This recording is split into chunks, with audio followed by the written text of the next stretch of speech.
creo que tienen el examen para el día martes.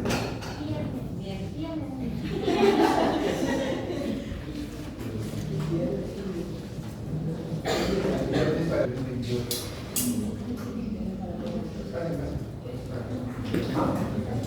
Pueden cerrar la puerta. Bien, ya ustedes conocen bien que el oído tiene tres partes, una parte llamada oído externo, el oído medio dominado por la cadena de huesos, martillo y la trompa del sacro, y tenemos al oído interno. Toda aquella patología que afecta al oído externo o al oído medio va a transformarse en una hipoacusia llamada hipoacusia de conducción o hipoacusia de transmisión. Y toda aquella patología que afecta al oído interno, a la cóclea, al nervio auditivo y a la base cerebral va a transformarse en una hipoacusia neurosensorial o de percepción. Un ejemplo, un tapón de cerumen, un tímpano perforado, una otitis media aguda, cualquier enfermedad que ataque al oído externo o al oído medio, positivo. Cualquier enfermedad que ataque al oído interno, neurosensorial. Pasa. Lo conductivo lo podemos mejorar, un lavado de oído, una extracción de un cuerpo extraño, una cirugía sin tímpano cerrado, puede tener solución a la gran mayoría de problemas conductivos. Y los neurosensoriales generalmente no tienen solución. Por eso es audífono, por eso ustedes ven a un adulto mayor que usa audífono porque ya está reconocido que es neurosensorial. Es una ayuda, pero no es una cura a su problema.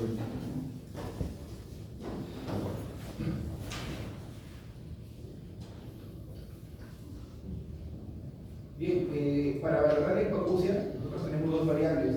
Uno que es la pérdida auditiva en decibeles y la otra variable es la frecuencia. La pérdida auditiva o la intensidad de sonido en decibeles va desde 0 a 20, que es lo normal. Nosotros escuchamos entre 0 a 20 decibeles y mientras más alto esté el decibel, menos escucha el paciente. Y la otra variable es la frecuencia. Tenemos frecuencias graves, frecuencias intermedias y frecuencias agudas. ¿Se acuerdan la clase anterior que les decía que la cóclea tiene un límite de frecuencia de 20 como mínimo y de máximo 20 mínimo? Así es. Una audiometría es un examen que mide el nivel de audición de un paciente. Como límite inferior coge 125 Hz y como límite superior coge los 8000 Hz. O sea, no va de 20 a 20.000, solamente va de 125 a 8000, lo que puede medir un examen de audición. Bien. ¿Qué va a graficar? Va a graficar lo que está en rojo o círculos y lo que está en X y azul. Lo que está en rojo y círculo es el oído derecho, muy bien. Y lo que está en X y azul sería el oído izquierdo. Ahora, para escuchar tenemos dos vías.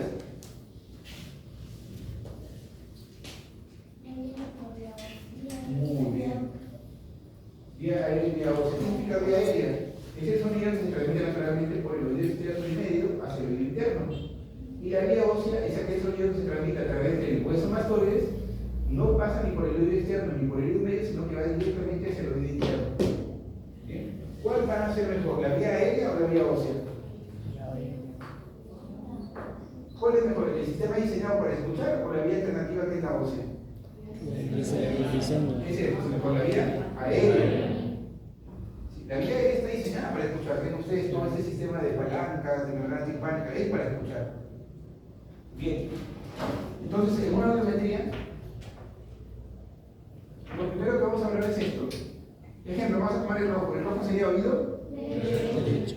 ¿Se acuerdan que les comenté que una audiometría normal, un examen normal va entre 0 a 20? Entonces, ¿el oído derecho está normal o alterado? Normal. Y la X, que es el oído azul, en su vía aérea, está entre 0 y 20. ¿Normal o alterado? Entonces, es un paciente con audición normal. Aquí, oído derecho o izquierdo. No, es izquierdo. Normal, alterada la vía aérea. Alterada. Y la vía ósea es todo lo que son corchetes o signos de mayor inferior.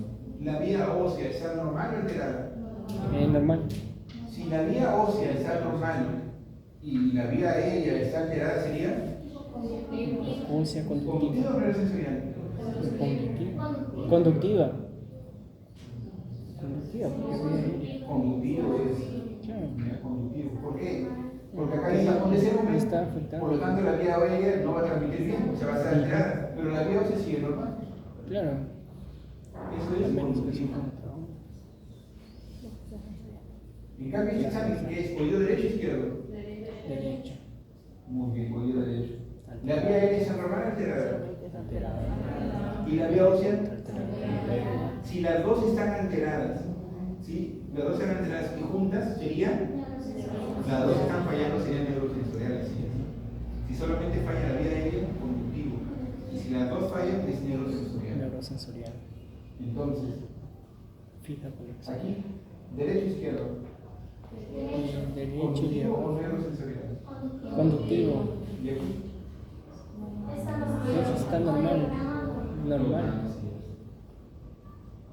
aquí, neurosensorial, neurosensorial, muy bien. Derecho o izquierdo.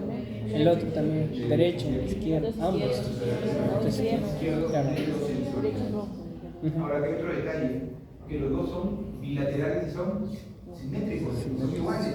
Sí. La pérdida auditiva bilateral, simétrica, en el contexto de un adulto mayor se llama presbicia. Así como constar en el uso del término presbicia, Presbicia. que es la degeneración asociada a la edad del sistema visual, la degeneración del sistema auditivo asociada a la edad sería presbicia. Pero perdió gusto. Previa acusia, Esto es oído derecho o izquierdo. derecho, Normal o alterado. alterado, Y aquí, izquierdo, normal o alterado. alterado, Entonces sería una hipoacusia neurosensorial, bilateral. bilateral. ¿Es presbiacusia o no? No, ¿Por qué sí o por qué no? La presbiacusia debe ser insimétrica, o sea, los dos deben ser iguales. claro. Si no son iguales, no es presbiacusia.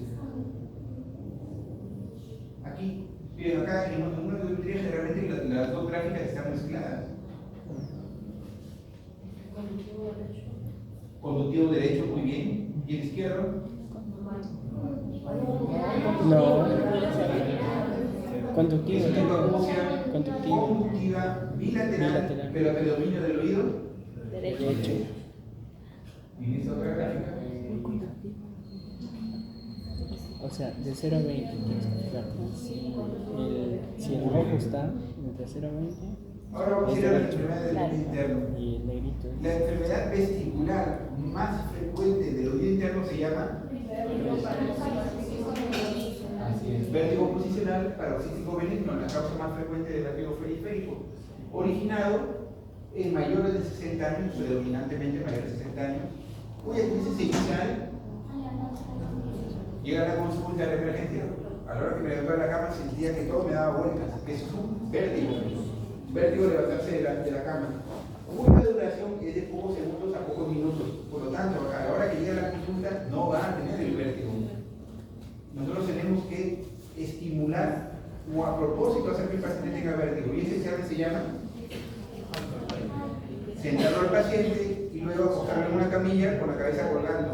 Si al hacer eso el paciente automáticamente tiene nistagmus, ya tenemos el diagnóstico. BPPV. El diagnóstico es muy sencillo, con la prueba de disco alcalino. Entonces ya tengo mi clínica, ya tengo el diagnóstico. ¿Cuál es el tratamiento?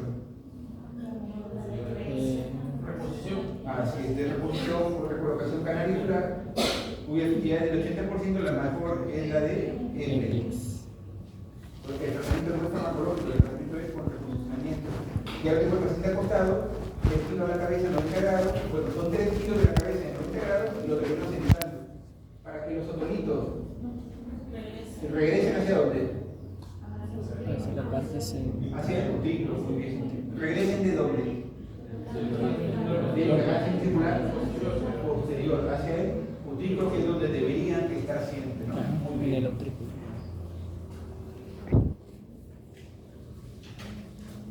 La segunda causa de vértigo periférico es la neuritis vestibular. La causa idiopática a veces se relaciona a problemas virales. Es una crisis de vértigo aguda y brusca que no se asocia a problemas auditivos, cuyo tratamiento es sintomático porque es viral y el pronóstico es bueno. La primera semana es muy intensa de síntomas y luego hay una disminución gradual y progresiva hasta el primer mes o el mes y medio. ¿Cómo se hace el diagnóstico de neuritis vestibular? Muy bien, el HINS. ¿Se acuerdan que tenemos en la primera semana el HINS? ¿Y cómo sería el HINS en una neuritis?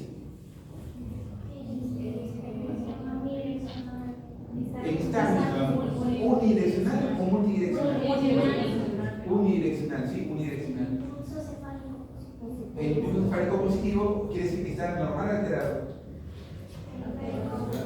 Alterado, muy bien, alterado. Y el test de Spew, normal o alterado. Negativo, normal. Con esas tres variables yo hago mi diagnóstico del protocolo 15, por lo tanto tengo mi diagnóstico de neuritis vestibular. ¿Sí? La siguiente enfermedad es la hipoacusia súbita. La disminución brusca de la audición en más de 30 decibeles, en más de 3 frecuencias seguidas y en menos de 3 días. Más de 30 decibeles, 3 frecuencias seguidas y menos de 3 días. Yo le hago a los pacientes con algo como un infarto. El paciente está caminando por la calle y súbitamente le doy un infarto. Igual que la neuritis vestibular. El paciente está tranquilo y de un momento a otro, sin causa aparente, pierde la audición. ¿Sí? ¿Podría ser un problema vascular? Sí, hay teorías que dicen que puede ser problema vascular. Pero por el momento la causa es idiopática, no se sabe por qué sucede. Ha estado relacionado a tumores, autotóxicos, a enfermedades autoinmunes o neurológicas. ¿Qué otro tóxico? ¿Ustedes medicamentos se conocen qué es otro tóxico? Muy bien. ¿Cómo? La amicacina es un potente autotóxico, ¿no? Gentamicina también, pero más la amicacina. La amicacina altera la audición y la gentamicina altera el equilibrio. El diagnóstico se hace con la audiometría, demostrando la pérdida de la audición en tratamiento con corticoides.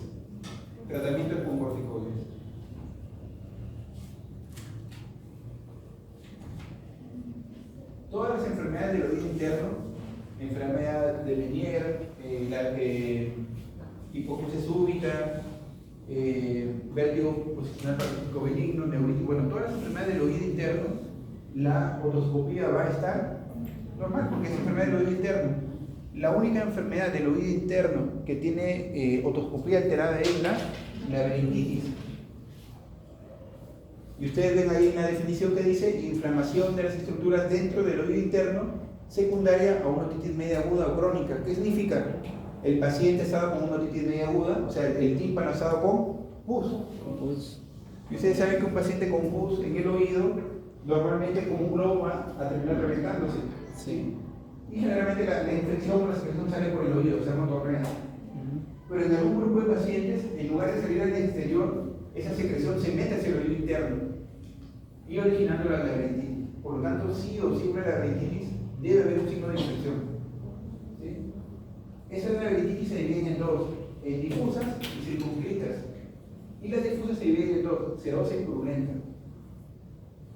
Serosa quiere decir que la infección del oído interno por pus inflamó al propio oído interno, solamente se inflamó, por lo tanto el pronóstico va a ser bueno.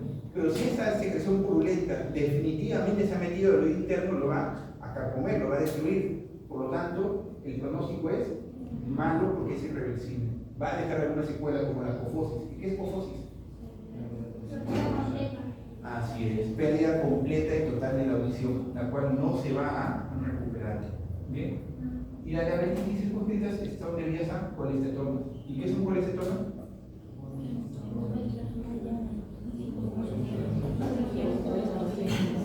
¿No te acuerdas?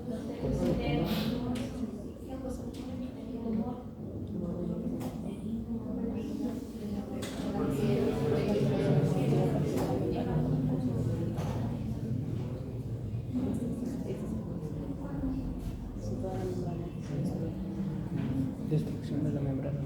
¿Qué es un colecistoma? Destrucción de la membrana timpánica. ¿Qué es un colecistoma? Así es, muy bien. El colecistoma es la introducción de tejido epitelial hacia el traspasa la membrana timpánica y se mete al oído Interno, medio. sí. Claro, porque está externo, medio. ¿Qué significa eso? Imagínense que el pasadizo es el oído externo y acá estamos en el oído medio. Nunca se comunica, no es el tímpano, esa pared de acá es el tímpano. Por algún factor, por ejemplo, una perforación, se mete piel al oído medio acá y al introducirse en un ambiente desconocido va a sufrir una metaplasia y va a destruir todo lo que está a su alrededor. Es un colecistoma. Se ha metido la piel, se transforma en colecistoma y destruye todo, sobre todo en conductos semicircular lateral. Y ahí origina la laberintitis circunscrita. ¿Sí? Entonces, cuando ustedes escuchan por la colecistoma, es piel que se ha metido al oído medio y se ha transformado y adquiere un carácter agresivo.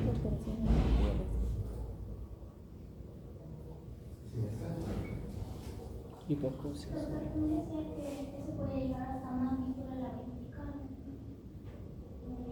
Ese es el oído medio, se mete por el cetoma.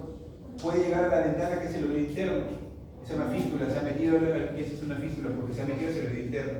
Puede ir a la base del cráneo, puede ir a las paredes laterales, la pared lateral, por ejemplo, puede ser la articulación, o puede meterse a la pared de la parótida, o sea, destruye todo lo que está a su lado, depende hacia dónde camina.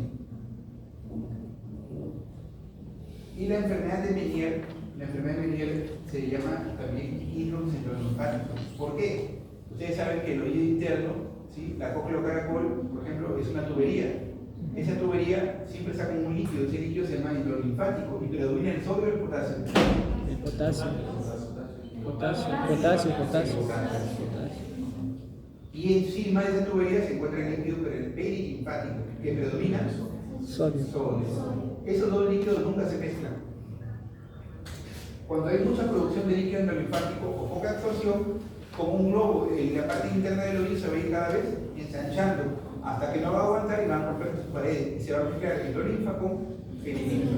Esa mezcla crea un estado tóxico al oído, originando tres síntomas principales: se llama triada, vértigo, hipoacusia y la triada de Meniere.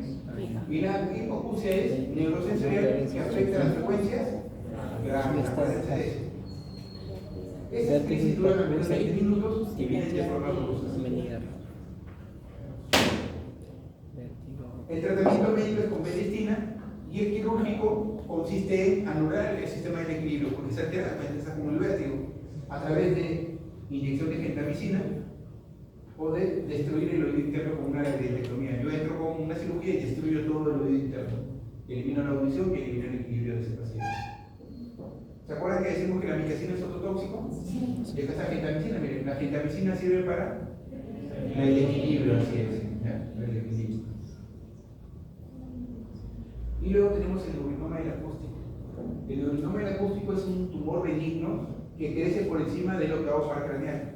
Si ustedes ven acá, este tumor que está por encima del octavo par craneal va a crecer tanto que lo va a comenzar a apretar.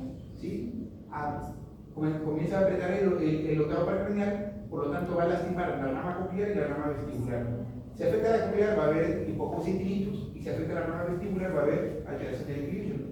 La triada también de Meniere. ¿Se acuerdan de la triada de Meniere? Sí. Vértigo, Tinnitus y hipoacusia. acá también, vértigo, hipoacusia y tinnitus. Pero ¿cuál es la diferencia? Eso puede llevar a la parálisis, sí. Pero clínicamente, la triada, o sea, las dos triadas se diferencian que el Meniere es cíclica, es por crisis. Y el neurinoma es lentamente progresivo. El paciente viene a la consulta y me dice: doctor, yo tengo vértigo, tengo hipoacusia y tengo tinnitus. Y digo: entonces, ¿esto es Meniere o neurinoma? Le pregunto. ¿Y cada cuánto tiempo me dan? Me dan cada 4 meses. Y después, en esos 4 meses, el paciente está libre de síntomas. ¿Qué sería? Y te dice: no, doctor, tengo este problema de todos los días es lo mismo, el vértigo, el zumbido, no escucho bien. Pero y hay días que están bien, no, permanentemente estoy así. ¿Qué sería? ¿Con qué lo confirmo? Con una resonancia magnética, demostrando la tumoración para posteriormente operarlo o inyectarle radioterapia para destruir el tumor. ¿Preguntas, chicos? ¿Preguntas, dudas?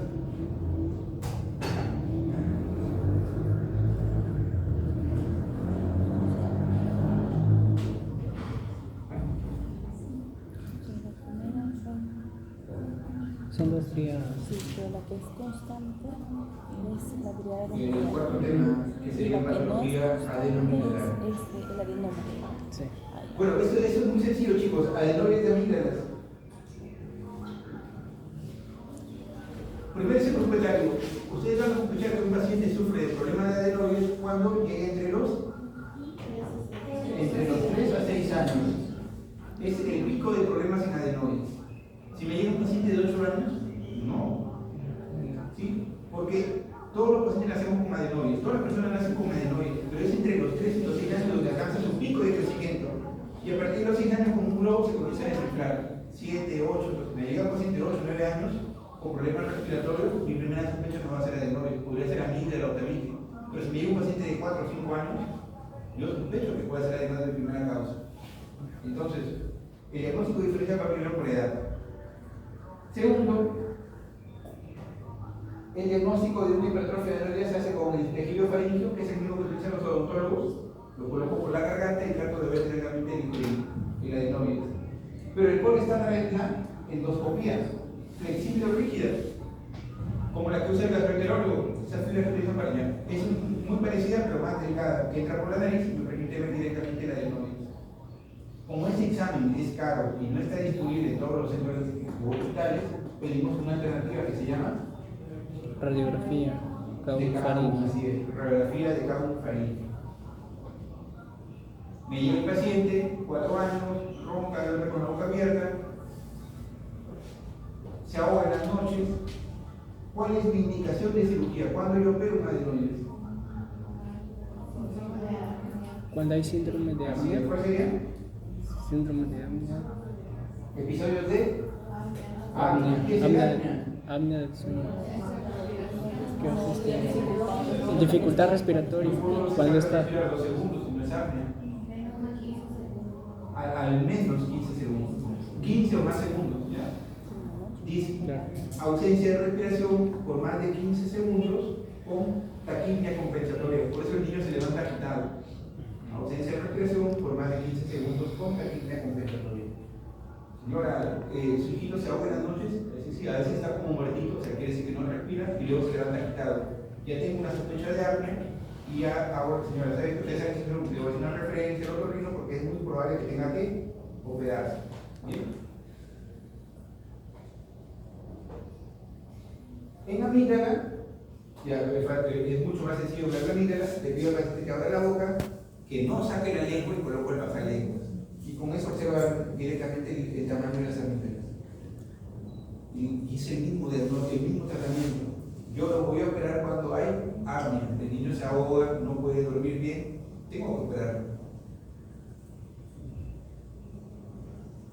El adenoides y las amígdalas son parte del sistema del anillo linfático de Waldecker. Es un anillo de defensa local que produce una inmunoglobulina principal, que es la inmunoglobulina, la inmunoglobulina A. ¿Quiénes forman el anillo Waldecker? Adenoides, las amígdalas tubálicas que están cerca de la trompa de Eustaquio, amígdalas palatinas y amígdalas linguales.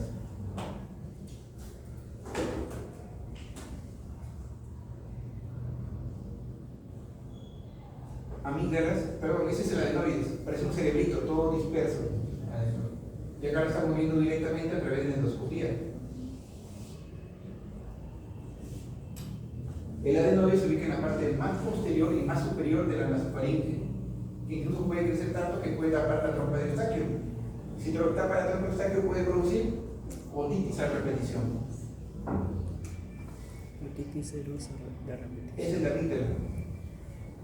La amígdala tiene una cápsula, por eso no se dispersa como la adenoides. Y tiene huecos, miren acá, que se llaman grietas. Aumenta la superficie de contacto con los antígenos para que produzcan las inmunoglobulinas, o también que se acumulan los restos de alimentos, ¿no? Que pueden producir los toxolitos. ¿Han escuchado hablar de toxolitos? Por los taquitos. Eso es importante de la clínica.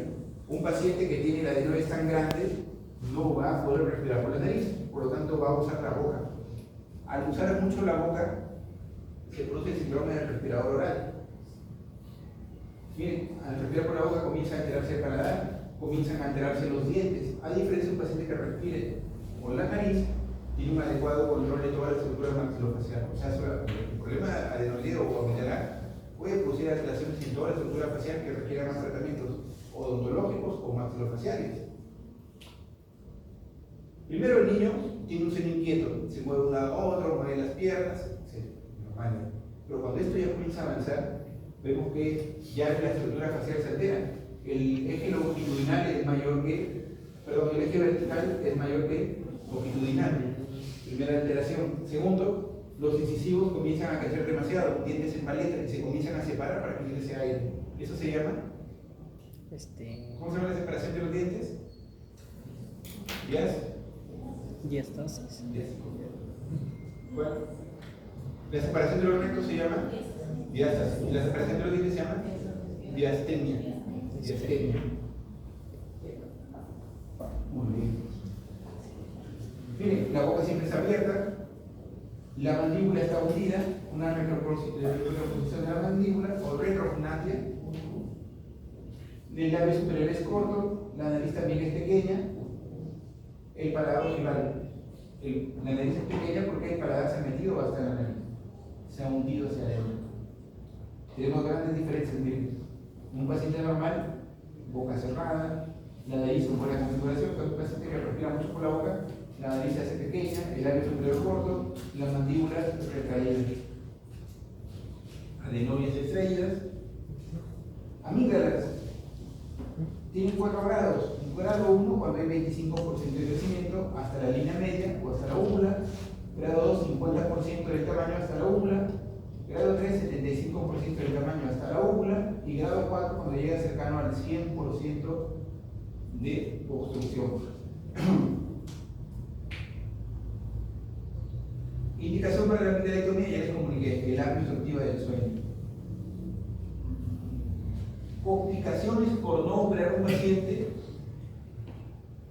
complicaciones por operar a un paciente pueden llegar a la hemorragia postoperatoria que incluso puede ser mortal. ¿Sí? Es una cirugía muy sencilla, pero no exenta de complicaciones. Incluso ese año, hace un par de meses, falleció un paciente acá en Chicago por un problema de cirugía de amígdalas. Entonces hay que tener bastante cuidado con ese tipo de cirugías, porque los niños, ustedes saben, tienen poco volumen de sangre, y un sangrado puede hacerlos que entren en shock séptico, y el shock séptico es hipovolémico. Complicaciones por no operarlo, bien, problemas de conducta, como duermen mal, en el día están irritables, están fastidiados, no tienen buen rendimiento escolar, falta de crecimiento, hipertensión arterial y pueden llevar a hipertrofia ventricular o un corpo pulmonar que puede ser incluso mortal. Como un niño que va de cara que duerme bien, progresiva y lentamente puede llegar a la apnea e indicar una cirugía. O sea, no es un fenómeno que se da de un mes a otro, es un fenómeno lentamente progresivo. Bien. Ya hemos visto la patología hipertrófica y ahora vamos a ver la patología infecciosa. Las infecciones que son independientes del tamaño. Puede tener un paciente de grado 1 de crecimiento de amígdala o puede ser grado 4 y causar algunos problemas infecciosos. Entonces, la patología infecciosa, sobre todo, se da en pacientes en edad escolar, dentro del colegio. Uno, dos, sexto, nueve, lo contagian al siguiente. Entre los 5 y los 10 años es la edad más frecuente de infecciones. La principal patología viral es el rinovirus y la principal patología bacteriana es el streptococo hemolítico de grupo A, también llamado streptococo pirógenes. Hay algunas formas virales, síndromes como la hepangina por Coxsackie tipo A o la secundaria del virus del herpes, pero la más estudiada y la más preguntada es la mononucleosis infecciosa, que es muy parecida a la infección bacteriana. Miren, ese es bacteriano y ese es viral. Cefalea, odinofagia, las adenopatías, amígdalas tumefactas, incluso puede tener hepatomegalia y esplenomegalia en la tercera semana. La mononucleosis infecciosa, que se da sobre todo en adolescentes y adultos jóvenes, llamada la enfermedad de envejecimiento. Bueno, si yo sospecho que esto es bacteriano, voy a pedir un examen que se llama cultivo, pero el cultivo demora 3 a 4 días, puede demorar mucho.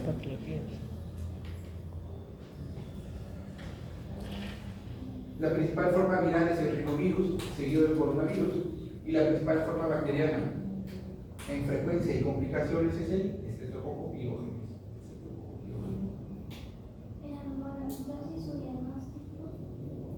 Buena pregunta.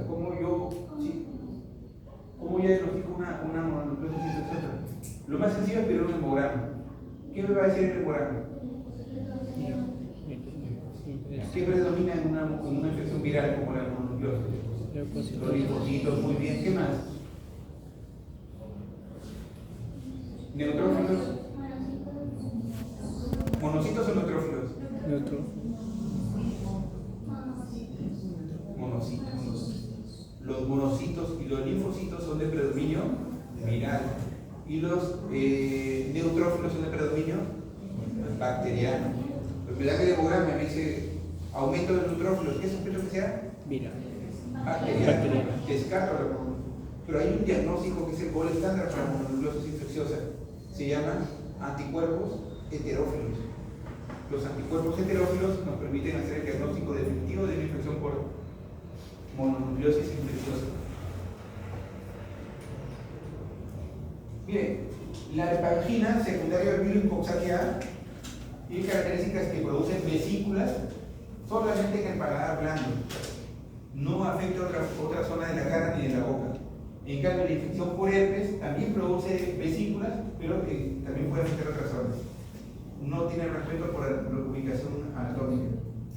Si viene un paciente con fiebre, con dolor de garganta, le pongo el bajalenguas y las vesículas están solamente en el paladar blanco y la úvula, ¿qué sería? Hepangina, Coxsackie. Pero si esas vesículas también están en la lengua, están en los labios, ¿qué sería? Así es. Y acá está la mononucleosis infecciosa. Es muy parecida a una enfermedad bacteriana, porque como exudados blanquecinos, amarillentos, que parece bacteriano, pero es netamente viral. Para la infección por estreptococo beta hemolítico o Piógenes, el cultivo es la principal indicación, aunque el tratamiento sea con Penicilina. penicilina. Como el cultivo demora 3 días, y por ejemplo mi paciente viene en la madrugada por emergencia porque está con fiebre y dolor intenso, ¿lo voy a tener 3 días hasta tener el resultado? No. Para situaciones de urgencias se utilizan los criterios de centro. Y los criterios de centro son 5: fiebre, ausencia de tos, adenopatías cervicales, inflamación o exudado de la amígdala y la edad menor a 15 años. Cada uno te va a dar un punto. Si el paciente tiene 3 o 4 puntos, yo le podría iniciar antibiótico, solamente con la clínica. ¿Sí? Solamente con la clínica. Si es mayor de 45 años, me viene el resto un punto, porque es una infección de la edad pediátrica. ¿Bien? Entonces, con esto ya puedo tomar decisiones. Llega el paciente en emergencia, usted está con muchos pacientes, señor, ¿qué tiene? ¿Qué le da? Tiene tos, no tiene fiebre, no tiene neumonías, no tiene que tener centro, vaya a su casa con analgésicos y venga por consultorio. ¿Sí? El paciente tiene 4 criterios, 5 criterios de centro, señor, le voy a dar antibiótico porque cumple con esos criterios y hay que darle su tratamiento definitivo. ¿Sí? Ese es el cultivo. Demora mucho en realidad. Y ese es el test pack. ¿Se acuerdan que en el COVID había las pruebas rápidas? Sí. También para Piógenes existen, pero no están disponibles en todos los centros de salud. Tratamiento es con penicilina. Miren, puede ser penicilina oral o intramuscular. La oral es la penicilina V y la intramuscular es la benzatina. Vía oral se da 10 días e intramuscular es dosis única, una sola vez de inyecta. ¿Cuál eligen? Dosis única. Es único. Dosis única. Hay un problema con la penicilina, si alguien se ha aplicado, ¿no? Dosis únicas. Pero hay otra cosa, que si le das una sola dosis, se mueve en 3 a 4 horas, se mejora el paciente. En cambio, eso va a demorar tan mucho, 10 días. Claro, dosis ¿Cuál única. eligen? Dosis única sería. Si el paciente pesa menos de 27 kilos, 600.000 unidades.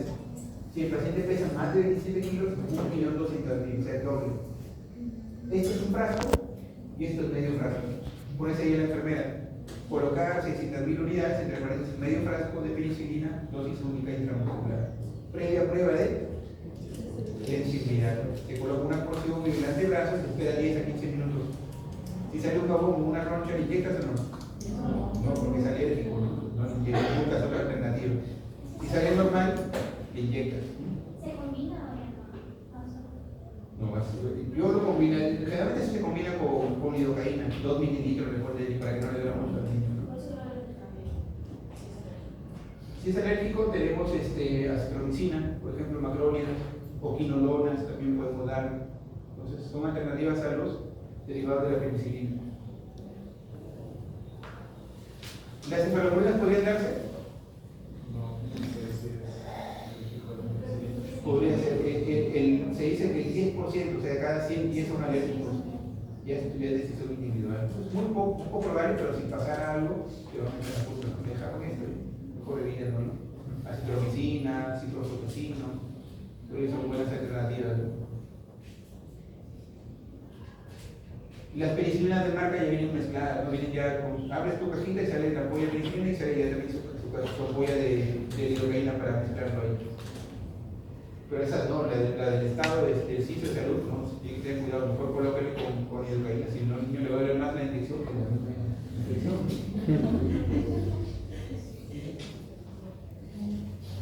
Están en Subserum, le digo a un paciente en enero, penicilina, febrero, penicilina, marzo, amoxicilina, abril, cefaloxima, luego ya comienzan a dar acitromicina, y así están yendo el medicamento, el paciente nunca se sana. Yo ya sospecho cronicidad. Y pregunto, ¿hasta qué punto el antibiótico le va a mejorar esto o ya lo derivo para que lo opere el médico? Entonces, hay criterios, además criterios para. ¿Qué te dice? Si un paciente se enferma al menos 7 episodios en un año, o 5 episodios en 2 años, por ejemplo, 2024 5 episodios, 2025 5 episodios, o 3 años seguidos, 2023 3 episodios, 2024 3 episodios, 2025 3 episodios. Ya la indicación de la cirugía. ¿Sí? Entonces usted le pregunta, señora, ¿ya se pasaron con ese enfermo? Como 7, ¿qué sería cuánto da? 6, 5 en 2024, 5 en 2025. Ya tiene criterios de para. Señora, ¿sabe qué? Lo voy a referir porque ya tiene indicación de cirugía. ¿Sí? No, doctor, es un antibiótico, otra cosa. Recibió muchos antibióticos, ya acá está en su historia, amoxicilina, penicilina, ciprofloxacina, y no lo va a mejorar. Entonces, eso le permite tomar la decisión. ¿Qué paciente supera y qué paciente todavía se queda en consultorio? Muy bien.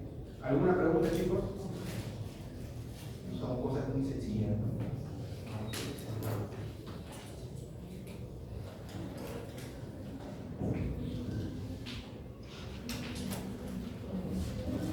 En alguno de esos 7 episodios, o de 5 episodios, o 3 episodios, el paciente tenía que tener fiebre, aeropatías, exudado o conjuntivo, alguno de esos episodios en alguna de esas infecciones. Y no se hacen pruebas, lo prefieren y lo más lo porque no para que evalúen una posibilidad de virus.